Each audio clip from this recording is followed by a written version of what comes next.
Ô Dieu notre Père, donne-nous par ton esprit, entre les pages ouvertes de la Bible, de sentir craquer la jointure de notre monde, de sentir trembler les portes de notre monde, et les yeux soudain levés vers notre monde, d'entrevoir son ébranlement, de voir qu'il n'est pas fini.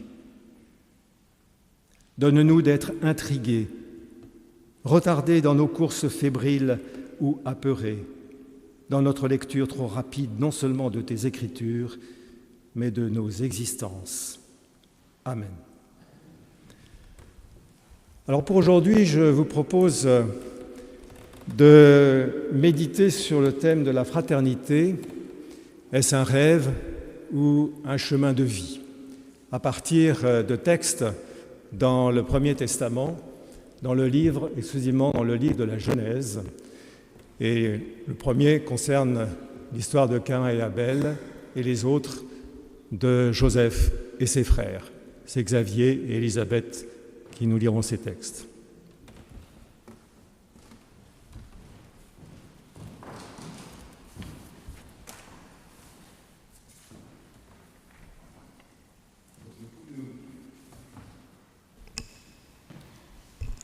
Nous commencerons donc par l'histoire de Caïn et Abel en Genèse chapitre 4. Nous lirons les versets 6 à 8 et ensuite 13 à 15. Le Seigneur dit à Caïn : « Pourquoi es-tu fâché ? Pourquoi es-tu renfrogné ? Si tu agis bien, ne relèveras-tu pas la tête ? Mais si tu n'agis pas bien, le péché est tapis à ta porte et son désir se porte vers toi. À toi de le dominer. » Caïn parla à Abel, son frère, comme ils étaient en pleine campagne. Caïn se jeta sur Abel, son frère, et le tua. Caïn dit au Seigneur : « Ma faute est trop grande pour être prise en charge. Tu me chasses aujourd'hui de cette terre, je serai caché, tu ne me verras plus, je serai errant et vagabond sur la terre. Et si quelqu'un me trouve, il me tuera. » Le Seigneur lui dit : « Alors si quelqu'un tue Caïn, on le vengera 7 fois. » Et le Seigneur mit un signe sur Caïn pour que ceux qui le trouveraient ne l'abattent pas.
Et puis nous lisons des extraits de l'histoire de Joseph et ses frères qui s'étend sur les 14 derniers chapitres de la Genèse.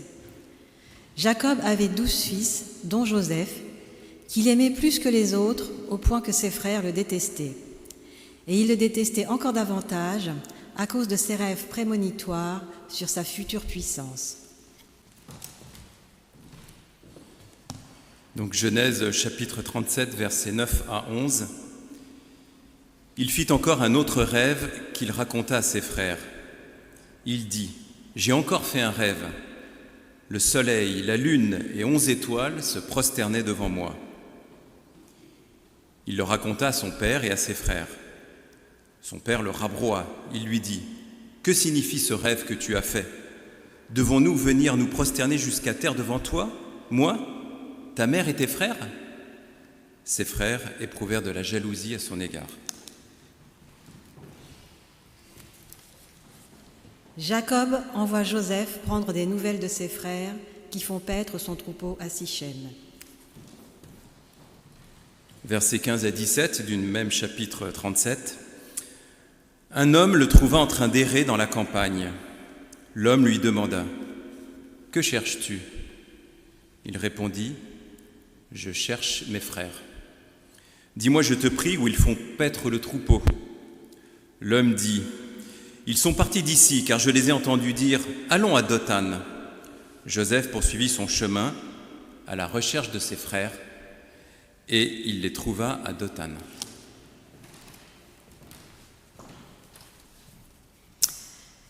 Ses frères décident d'abord de le tuer et de le jeter dans une citerne, puis se ravisent et le vendent à des marchands qui emmenèrent Joseph en Égypte.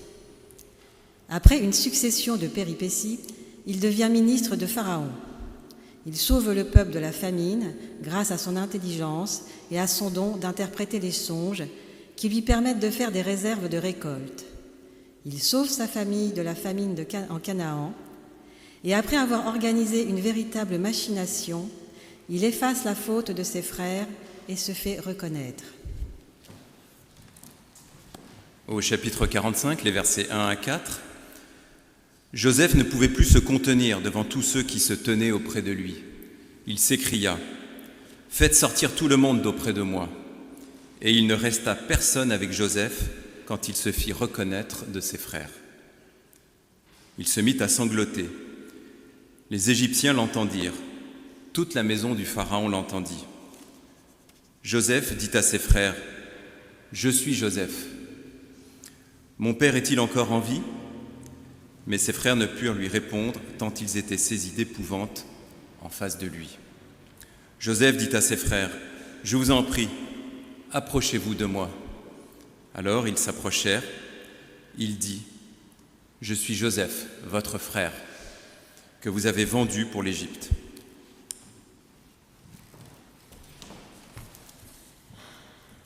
Toute la famille de Jacob est enfin réunie en Égypte, où meurt Jacob à 147 ans, après avoir béni ses fils. Et nous terminons par le chapitre 50, les versets 15 à 21. Quand les frères de Joseph virent que leur père était mort, ils dirent « Et si Joseph devenait notre adversaire et nous rendait tout le mal que nous lui avons fait ?» Alors ils firent à Joseph « Ton père a donné cet ordre avant de mourir. Vous parlerez ainsi à Joseph. S'il te plaît, pardonne la transgression de tes frères et leurs péchés, car ils t'ont fait du mal. Je t'en prie, pardonne maintenant la transgression des serviteurs du Dieu de ton père. » Joseph se mit à pleurer quand on lui dit cela. Ses frères eux-mêmes vinrent, ils tombèrent à ses pieds et dirent « Nous sommes tes serviteurs. » Joseph leur dit « N'ayez pas peur, suis-je à la place de Dieu ?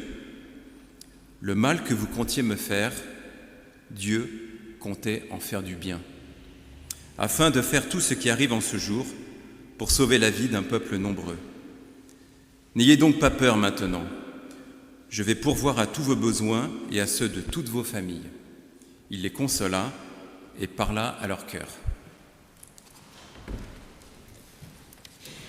Seigneur, ta parole est une lampe à mes pieds, une lumière sur le chemin de nos vies.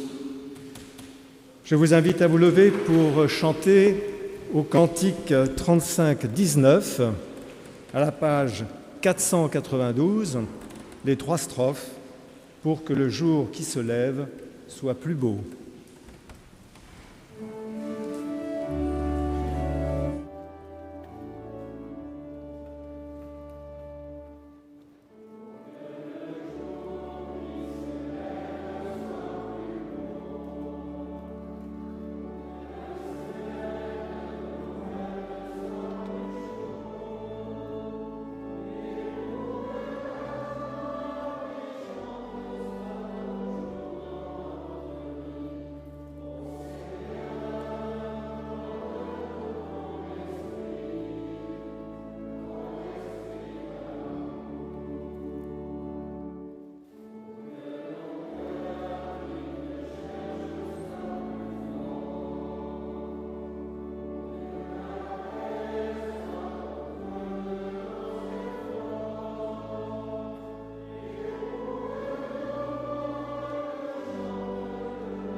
Si la fraternité est une évidence comme constitutive de l'Église et de notre communauté de frères et sœurs par Dieu notre Père, elle n'est d'abord pour beaucoup qu'une valeur républicaine inscrite sur le fronton de nos mairies derrière liberté et égalité, ou pour les citoyens du monde, un des principes fondamentaux de la Déclaration universelle des droits de l'homme à son article 1er, que je peux vous lire.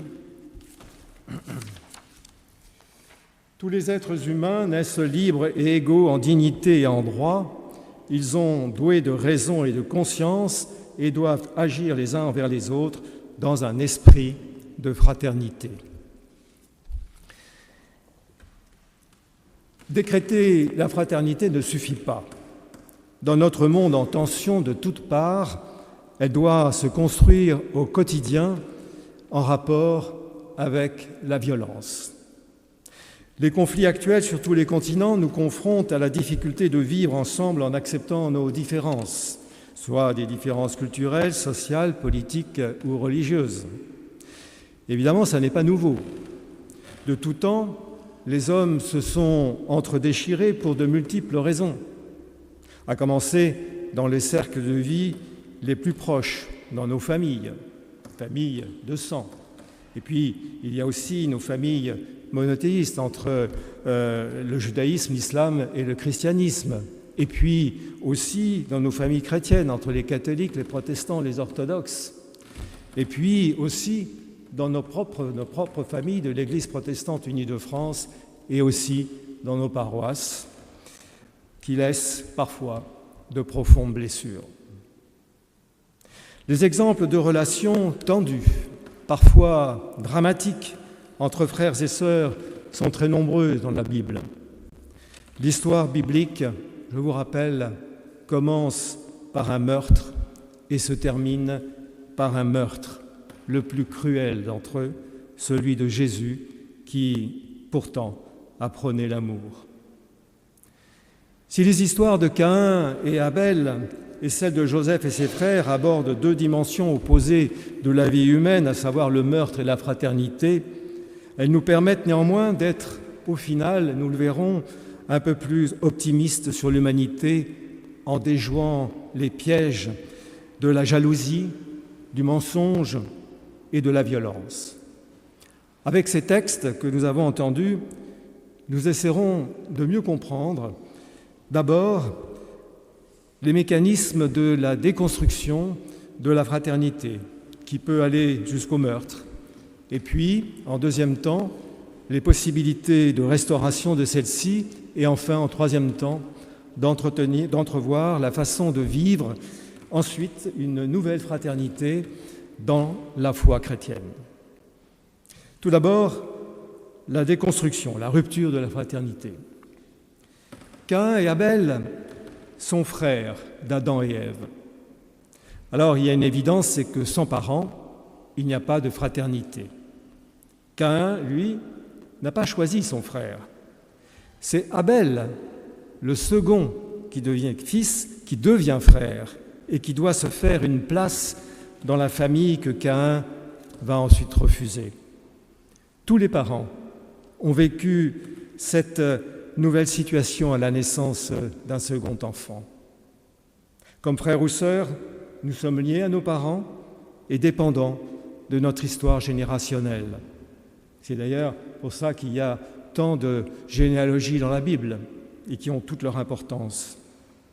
De même, il ne peut pas y avoir de fraternité entre des peuples sans relation avec leur passé, avec leurs valeurs, c'est-à-dire avec leur histoire, chargée souvent d'humiliation, source de ressentiment durable. Et c'est ce que traduit très bien le proverbe au chapitre 18, le verset 19. « Un frère offensé est plus inaccessible qu'une ville forte, et les querelles sont solides comme un verrou de donjon. » Dès le début de la Genèse, la fraternité est brisée. La jalousie et la convoitise de Caïn lui ferment les portes de la fraternité. Au lieu d'aimer, il tue. La fraternité n'est pas innée. Elle ne se construit pas unilatéralement. Il faut être au moins deux, mais par contre, elle peut être détruite par le fait d'une seule des parties. L'humain, créé par Dieu, voulu à son image, n'est visiblement pas parfait, nous le savons bien. Dès sa naissance, il contient les germes de la violence.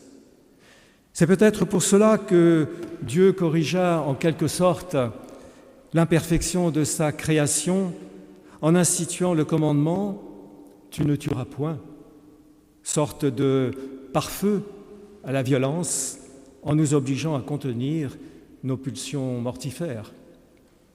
Tu ne tueras point non seulement ton frère biologique, mais n'importe quel humain, quelle que soit son origine, son histoire, sa religion. Caïn est jaloux parce que Dieu préfère l'offrande d'Abel à la sienne. Pourquoi ? Eh bien, c'est l'arbitraire de Dieu qui pourrait apparaître comme manipulateur dans cette affaire, mais qui cependant l'exhorte à dominer ses frustrations. Le péché tapit à ta porte. Autrement dit, tu fais du mal à celui qui est ton frère et que tu devrais aimer. Et cela fait écho au commandement « Tu aimeras ton prochain comme toi-même ». On ne sait pas ce que Caïn dit à son frère. La Bible de Jérusalem traduit le verset « Caïn parla à Abel son frère » que nous avons entendu dans la version de la Nouvelle Bible Second par « Caïn dit à son frère « Sortons dehors ». Leur dialogue, en fait, se résume à une non-parole. Au lieu d'une parole, Caïn tue son frère qui est devenu un ennemi.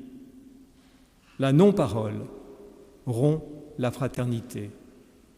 Contrairement ou souvent, c'est un trop de paroles, aujourd'hui amplifié par les réseaux sociaux, qui engendrent les conflits. Toute proximité est source potentielle de conflits. Cela commence d'ailleurs très tôt. Et je me souviens, dans la cour de l'école, les discussions qu'on pouvait avoir au sujet de billes, celui qui aurait la plus belle agate et qu'on n'avait pas. Les garçons ici, les hommes doivent s'en souvenir.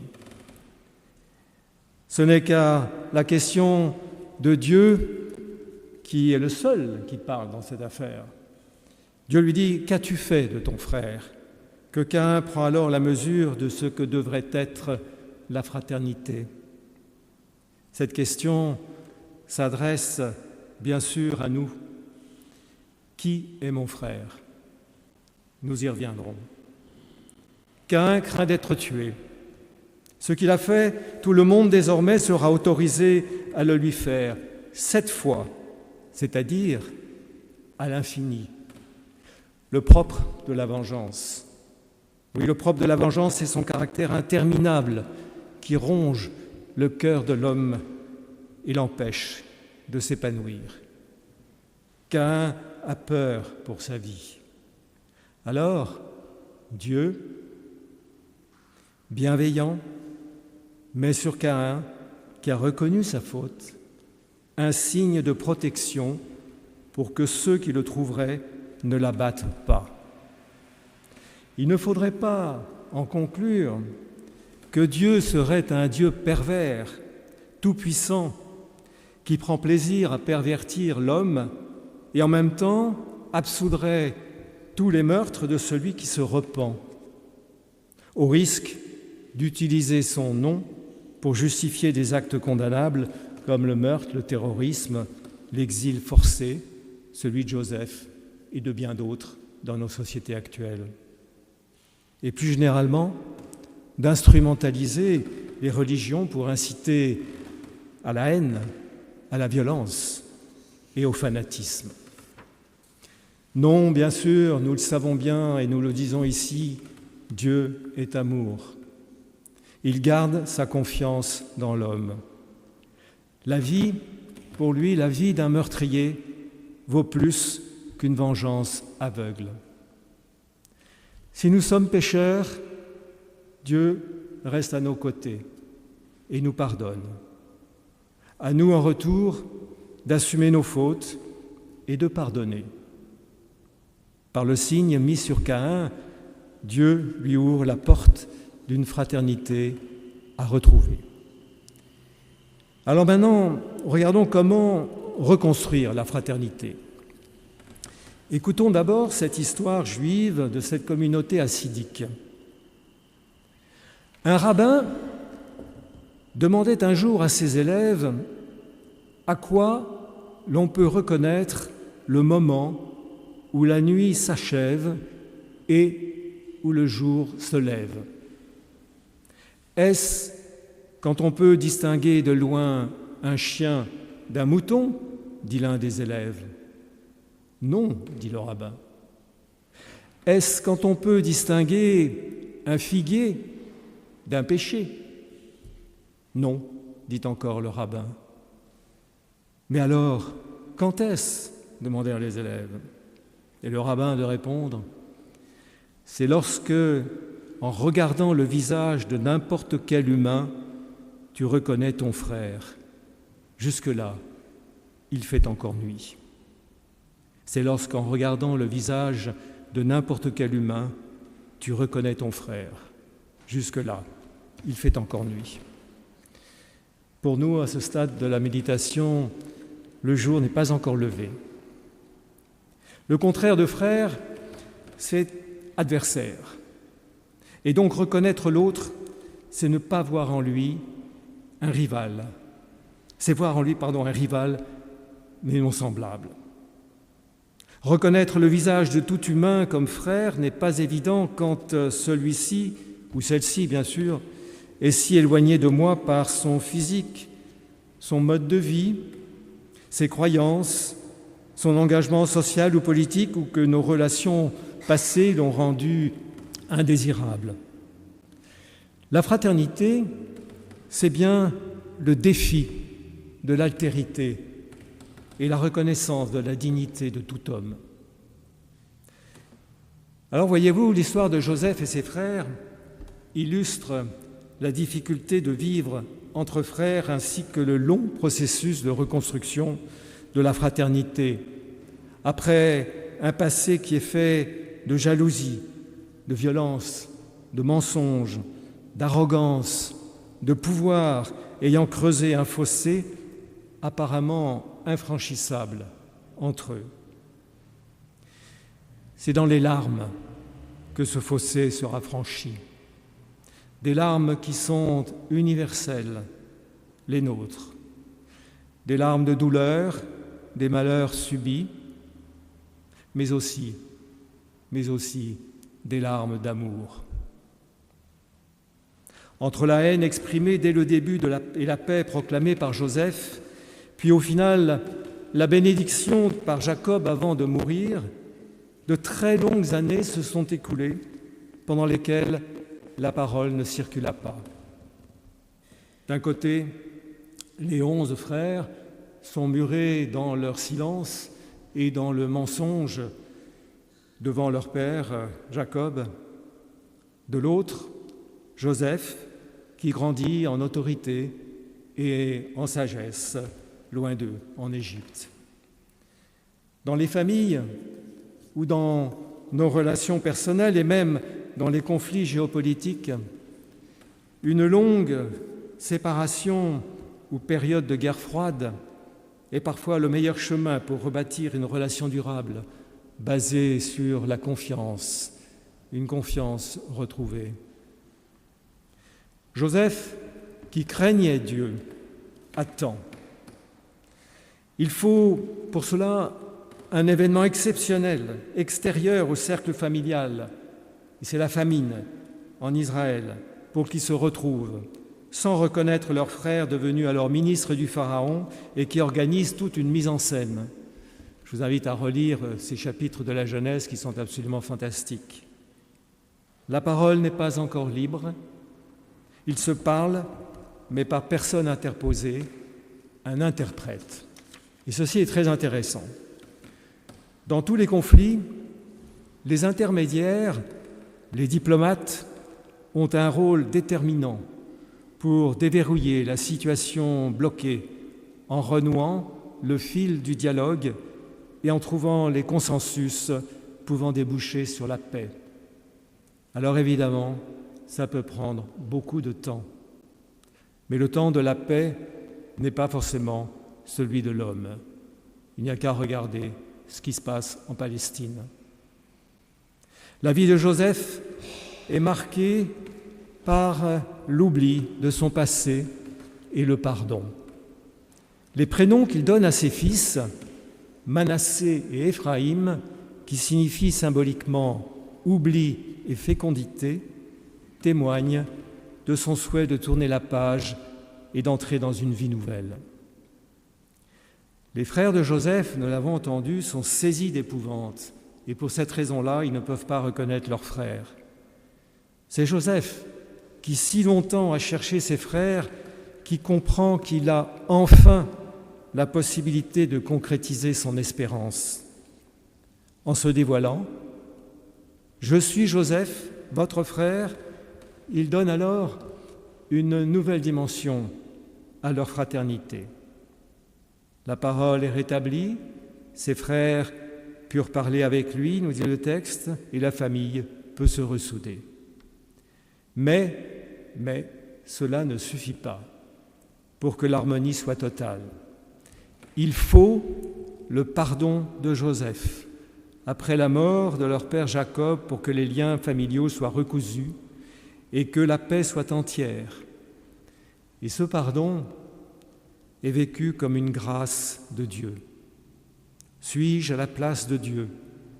Le mal que vous comptiez me faire, Dieu comptait en faire du bien.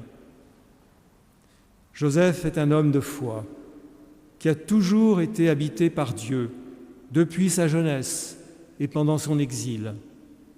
Il n'est pas question pour lui de prendre la place de Dieu en jugeant ses frères. Bien au contraire, il va leur apporter du réconfort. Eh bien voilà, quand Dieu habite avec un homme et que celui-ci habite avec Dieu, alors tout est possible. Le mal peut se changer en bien. Le livre de la Genèse, qui commence par un fratricide, se termine par une grâce. Les frères se sont retrouvés. Joseph a répondu à la question posée par Dieu à Caïn, « Où est ton frère ?» Et nous, l'avons-nous trouvé, ce frère ? Avons-nous reconnu le visage de cet autre comme frère ? Si oui, alors le jour qui se lève est le plus beau. C'est ce que nous avons chanté tout à l'heure. Nous pouvons marcher sur les traces de Joseph. Alors maintenant, j'en viens au dernier point, comment vivre la fraternité ? Il y a une évidence, c'est que nous ne vivons pas seuls et que nous sommes de plus en plus interdépendants. Sauf à vivre en ermite, nous ressentons le besoin de relations avec les autres. L'établissement de ces relations, évidemment, peut être une épreuve extrêmement difficile, d'autant plus dans notre société qui exacerbe toutes les jalousies, les médisances, les désaccords par les médias et les réseaux sociaux. L'individualisme est roi, la richesse accroît les inégalités et la précarité, et elle nous éloigne les uns des autres. Face au constat de ce délitement de nos liens sociaux, Martin Luther King a eu cette parole prophétique. Nous allons devoir vivre comme des frères ou mourir comme des imbéciles. La fraternité serait alors une question de survie pour traiter en profondeur les crises que nous traversons, l'exclusion, l'émigration, les exils forcés, les intégrismes avec leur fanatisme, les guerres, et puis enfin faire la paix. La paix, c'est-à-dire créer des liens entre peuples dépassant tous les antagonismes. Pour nous, et les plus anciens le savent bien, le meilleur exemple de réconciliation, c'est celui entre la France et l'Allemagne. Cet exemple montre que la fraternité n'est pas une utopie, n'est pas un rêve, mais un horizon accessible.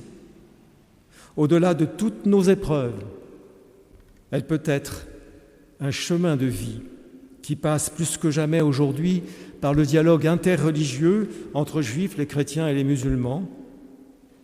Toutes les religions cherchent à promouvoir la paix, en dépit des fondamentalistes qui en ont malheureusement une autre lecture qui peut aller jusqu'au meurtre et aux excès et des assassinats, comme ceux malheureusement de Gandhi, de Sadat, de Rabin et de Martin Luther King. La fin heureuse de l'histoire de Joseph, un véritable happy end, permet de voir avec optimisme la vie malgré ses adversités. Et les récentes manifestations pacifiques à travers le monde sont bien la démonstration de soif, de fraternité humaine, de paix et de justice universelle. Alors reconnaître le visage de tout humain comme celui de mon frère est bien un enjeu universel. C'est un état d'esprit qui peut, à défaut de soulever les montagnes, déplacer les frontières entre les hommes et sûrement combattre les discours de violence et de haine. C'est pourquoi, comme frères et sœurs en humanité, nous portons la responsabilité collective et individuelle d'entretenir la flamme de la fraternité. Si elle est une promesse universelle et républicaine dont nous avons parlé en début, pour nous croyants, elle est un devoir, nous dit Laurent Gagnebin, qui est un théologien, professeur à la faculté et qui a souvent prêché ici. C'est un devoir de réaliser une active fraternité, oui, une active fraternité entre les hommes qui sont tous, sans distinction, enfants de Dieu. Chers amis, chers frères et sœurs en Christ, l'Évangile nous montre le chemin. Il nous appelle à faire en sorte que la fraternité ne soit pas un rêve, mais une réalité, enracinée dans l'Écriture, en étant des semeurs de fraternité et de solidarité autour de nous, en parole et en acte, en particulier auprès des plus démunis, et en nous aimant les uns les autres, comme Jésus nous a aimés. Amen.